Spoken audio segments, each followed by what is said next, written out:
What is going on, everybody? Thank you for tuning in to another edition of On the Road to Victory. I'm your host, Jimmy Smith, and I hope you're all enjoying your Saturday. It's pretty crazy weather. Wearing a hoodie. It's cold as hell. Of course, Pennsylvania is ridiculous. So hope you're enjoying your day. I'm definitely staying warm, enjoying some college football, but I hope you're all enjoying your weekend so far. Appreciate you taking the time. Appreciate you hitting the like button. Whatever you're doing to support the channel, I truly appreciate each and every one of you. But I wanted to step in today and talk a little bit about those practice squad elevations. You know, we had talked about this the other day with a certain someone on the Eagles. So want to keep you up to date with both of the teams, you know, obviously the Eagles opponent as well. So we have talked about their injuries. We know the injury report, but someone was added to Washington's injury report. So we're going to talk about the injury reports, the practice squad elevations, and then I'm going to show you the updated depth charts, and that's going to include with their injuries so you can see where, you know, they're banged up, who the depth is, all that great stuff. So going to go through this quickly here, but if you have any questions, any comments on anything, I would greatly answer it if I can, and love to hear what you have to say. So hope you're all ready for this game tomorrow. I am ready to run through a damn wall. First divisional matchup, Washington Commanders. The first matchup, Hurts versus Wentz. I can't wait to see it, man. Going to be exciting. I hope you guys got to catch all those other shows, the top 10 matchups, behind enemy lines, everything else we've been going through, the game status report, all that great stuff. But let's jump right into this right now. I'm going to show you actually the game status report. That way you can just understand why some of these moves are made. Now, for the Eagles, they had a few actual injuries, some guys resting, but they always do that each week. So nothing to worry about there. There were a few guys, though, that did have some actual injuries. Avonte Maddox with the back, Reddick with the knee, Watkins with an illness. They are all good to go. They will be active. Nothing wrong there. The only questionable the Eagles have is Landon Dickerson. We talked about that yesterday. He seems to be good to go. From what I'm hearing, it looks like he will play. So that is fantastic news. Now, the Eagles made one practice squad elevation. So to me, that tells me the tight end position's all right. Calcaterra is healthy. He's up to date with what's going on. They figure they can use, you know, certain sets with the 12, 13 personnel. They're good to go with the tight ends they have. So they only elevated one player, and that one player was Britton Covey. And we've talked about him, you know, this whole damn all season, but this last week, you know, I mentioned, you know, the way the practice squad elevations work are you can only do that 3 times with a player. So once it is done the third time, you can no longer, I mean, you could, if you were on the practice squad, you could elevate him, but he would either have to be on the active roster or he has to go through waiver process. So to be able to go back onto the practice squad. So we don't want to do that if he's balling out. Now, he hasn't really done much yet. I don't know why we haven't used him as kick returner. I love Quez Watkins in the offense, just not fantastic as a kick returner yet. I haven't seen it, so I guess they're going to keep trying there, but maybe give Covey a shot, see if he can do anything because, well, this is the last time you can elevate him and you have an open roster spot. So we talked about that the other day. If you're looking for more in-depth analysis there, this is what we've talked about. This is his time to shine. He was going to be elevated one last time. And from here on out, it's either on the active roster or someone can take him from our practice squad, whatever it may be. I'm hoping the young man goes out and gets it, though. But we'll take a look at this updated depth chart. You see the offense here for the Eagles. Questionable Landon Dickerson, you see there at left guard. Maybe Sua Opeta.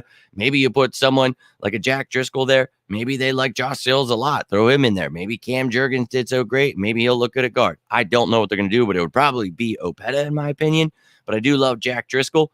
I just know they like him at right guard and right tackle, but you never know. I would definitely pick Driscoll over Opeta if it came to who I was keeping on the team. So we'll see what the Eagles do. But again, I think Landon Dickerson will play, so we shouldn't have to worry about it. That will be fantastic.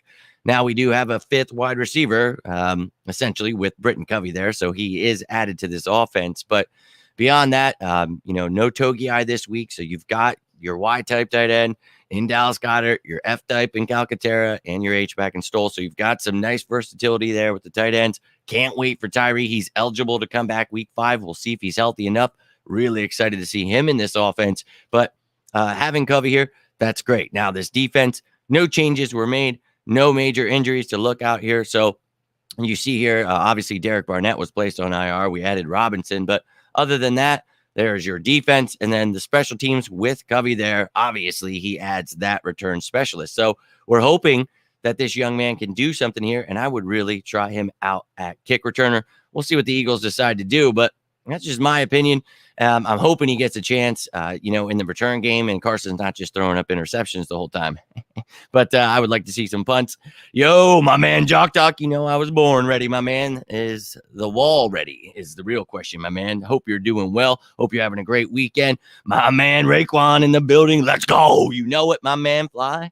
Eagles fly on the road to victory. Let's go. I really think that, of course, it's a divisional matchup. It's going to be a tough game, but I think we can really stomp on their throats and make a statement here. But again, Carson Wentz has been doing great, but he also has that pocket awareness where he makes pretty stupid decisions. So this defense needs to capitalize, cause turnovers. We've talked about, let's see 5+ here. Let's get some sacks. I want to see Hassan Reddick, 2 sacks. Let's go. Let's get after him. I'm really excited about this, front 7 and 8, whatever, they're doing there with the schemes. I love it. I think we can really attack this line. We've talked about Wes Schweitzer there. So let's get into the Washington Commanders and talk about what they're dealing with these injuries. So Washington here, they elevated a couple players because we've talked about the fact that their defensive line is destroyed. So their elevations were due to injury. So we'll talk about that in a second, but I want to update you up with the injury report, the game status here, because William Jackson III was actually added today. So now he is questionable also. It was just David Mayo and James Smith-Williams, but that would be a major blow. We talk about Kendall Fuller and William Jackson III, Benjamin St-Juste. Those 3 are going to have quite a time with A.J. Brown, Devontae Smith, Quez Watkins, sprinkling a little Zach Pascal. I'm all about it. But William Jackson III, if he is out, major blow to them. But because of the fact that Casey Toohill is out, Daniel Wise being out, and they already have Chase Young on the PUP list, they had to make a couple elevations today. And they did that in William Bradley King, the defensive end, and then Benning Potoa'e, I'm going to go with the defensive tackle. So they added some defensive line depth there. So let's take a look at their depth chart now. And their offense, nothing changed here from earlier in the week when we were looking at, but you see these massive injuries they've got here. Brian Robinson, hopefully he's healing right. That was such a crazy story. Glad to see he's all right. But then you see Curtis Hodges is still there in the IR. All these things, nothing changed. Roulier and Larson, big blows to them. So what I was referring to earlier, Wes Schweitzer having to start again at center for them. They were obviously a big loss having Tyler Larson, but then Chase Roulier going down. That's another big blow for them. So, look, you got to attack the middle, but they added 2 free agents in Norwell and Turner. So you've got some big dudes in there. Obviously, Wentz and Dotson. Everyone in yellow, you guys know, is a new player to the team this year. So I really think it's time for this defense to dominate, and we could definitely do that tomorrow. Now, this defense of theirs is where all of these injuries are. So you talk about the fact that Chase Young is already on the PUP list. Well, James Smith-Williams is questionable for tomorrow's game. So that is major for them. And Montez Sweat, that's great. They still have him. But beyond that, you have Ife Obada as, your depth who they added this offseason. But Shaka Toney, he was a little banged up this week with an illness. But Casey Toohill's out. And then you have William Bradley King brought up from the practice squad. So really banged up on the outside. And then on the inside, you had Daniel Wise, one of the depth pieces there. And they had to put one of their top draft picks, Fedarian Mathis, on IR. So had to bring in some help on the defensive line.